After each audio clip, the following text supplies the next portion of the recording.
हमारा दूसरा इकाई है परिश्रम। इकाई तो परिश्रम। देखिए चित्र में क्या क्या है। चित्र में हमारा राष्ट्रपिता महात्मा गांधी है। महात्मा गांधी का एक वचन है, कुछ लोग सफलता के केवल सपने देखते हैं, जबकि अन्य व्यक्ति जागते हैं और कड़ी मेहनत करते हैं। यह एक कहानी है। कहानी का नाम क्या है? गांधी जी की नमक कथा। कहानी का नाम है गांधी जी की नमक कथा। नमक का अर्थ है उप्पु। लेखक का नाम उदयन वाजपेयी।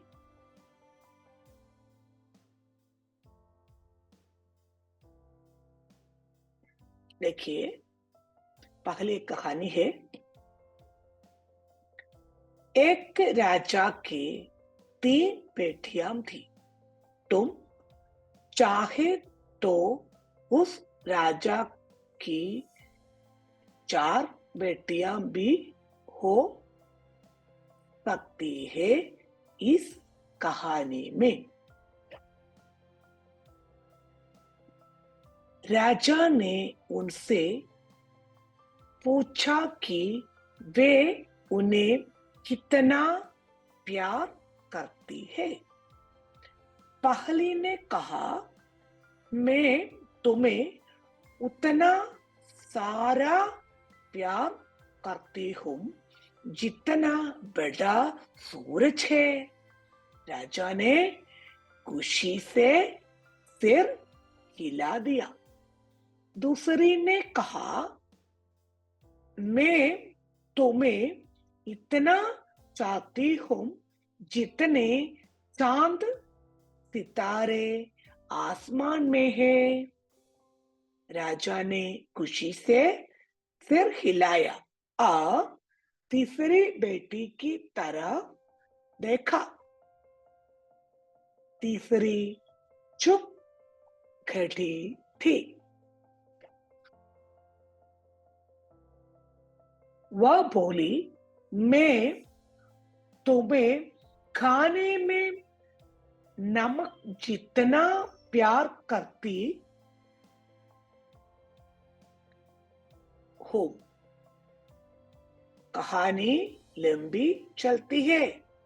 पहले राजा को यह जवाब पसंद नहीं आता, पर कहानी के अंत में वह राजा खाने में तथा जीवन में नमक के महत्व को समझ जाता है।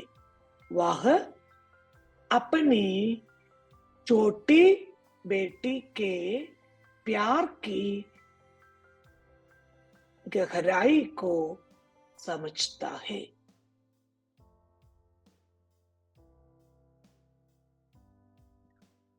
तुम ध्यान से पढ़ो तो पाओगे कि यह कहानी न तो राजा की है न उसकी पसंद की। यह कहानी न उसकी बेटियों के बारे में है न उनके कहने के बारे में।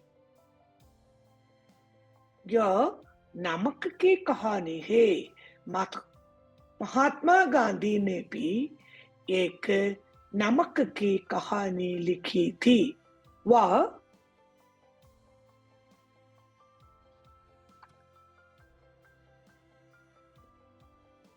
कहानी उन्होंने बोलकर नहीं लिखी। वह कहानी उन्होंने चलकर लिखी थी। वह कहानी उन्होंने सैकड़ों मील चलकर लिखी थी। वह उनके साथ चल रहे देश भर के लोगों ने लिखी थी। वे सब हमारे देश में अंग्रेजों द्वारा की जा रही अंधाधुंध लूट से चिंतित थे, जो हमारे देश को अंग्रेजों के चंगुल से छुड़ाना चाहते थे, जिन्होंने भारत देश को नई तरह से चलाने का सपना आंखों में लिया था।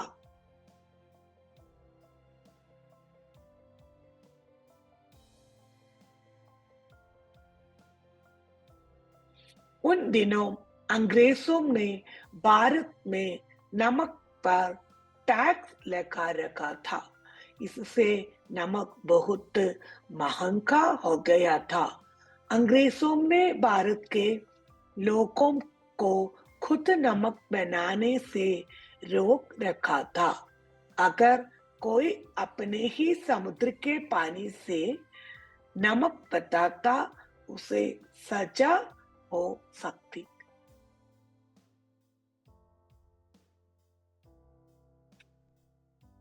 यहाँ एक प्रश्न है, प्रश्न देखे। अंग्रेजों ने भारत के लोगों को खुद नमक बनाने से रोक रखा था और नमक पर टैक्स लगा रखा था। इसका कारण क्या होगा?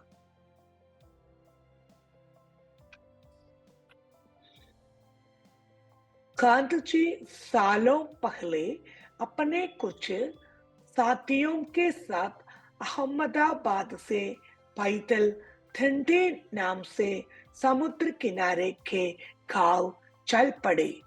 वे वहां जाकर समुद्र के पानी से खुद नमक बनाकर अंग्रेजों का काला कानून तोड़ना चाहते थे। गांधी जी 3 हफ्तों से भी अधिक पैदल चलते रहे। उनके साथ देश भर से लोग आ आकर जुड़ते गए। इस तरह जब वे दिल्ली पहुंचे, उनके साथ हजारों लोग थे, जो समुद्र के पानी में धुल नमक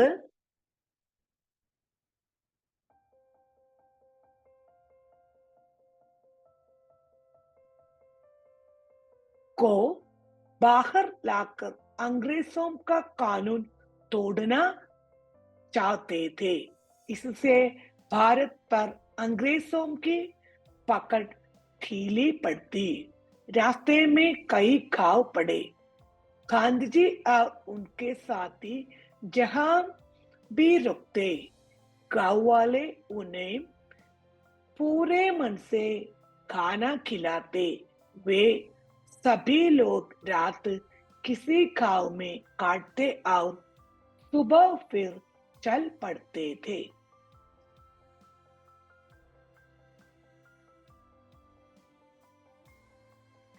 ठंडी पहुंचते भी सभी को समुद्र का आसमान तक फैला विस्तार देखा।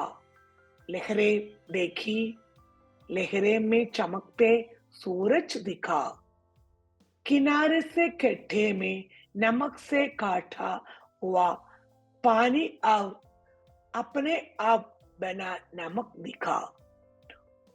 उन सभी को गांधी जी ने यहाँ लाकर पूरे देश को अंग्रेजों से मुक्त होने का रास्ता दिखा दिया।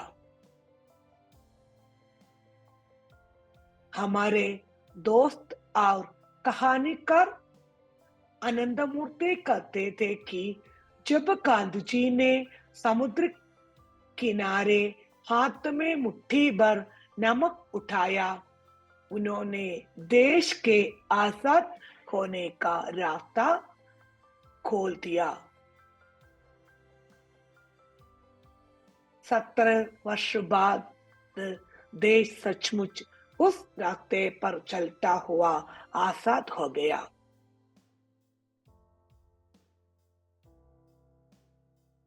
इस कहानी में और भी कई भीतरी थुमाव है। तुम वह सब खुद खोजो, खुद यह खोजो कि हम किन किन रास्तों से अंग्रेजों से चकुल से छूटे थे? एक प्रश्न है। 17 वर्ष बाद देश सचमुच उस रास्ते पर चलता हुआ आजाद हो गया। इस रास्ते में हुई मुख्य घटनाएं क्या क्या है? पाठभाग में कई अभ्यास है।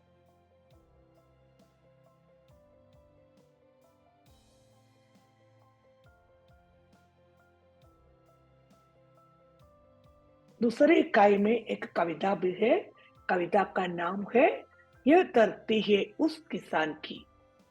कविता का नाम है यह धरती है उस किसान की। लेखक केदारनाथ अग्रवाल। कवि का नाम है केदारनाथ अग्रवाल।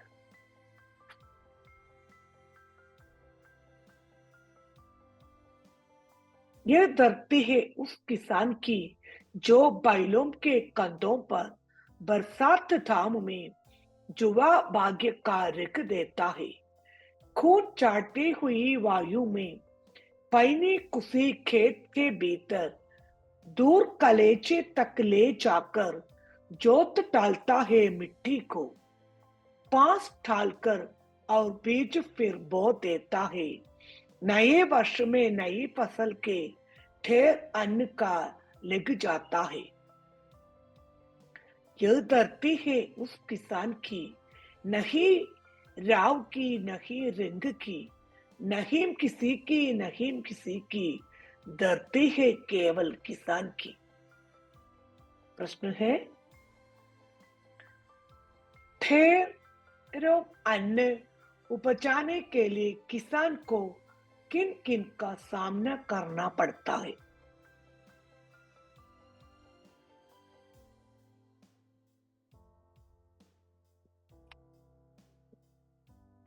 यह धरती है उस किसान की जो मिट्टी का पूर्ण पारखी, जो मिट्टी के संग साथ ही दबकर गिलकर मरकर गपा रहा है जीवन अपना, देख रहा है मिट्टी में सोने का सपना।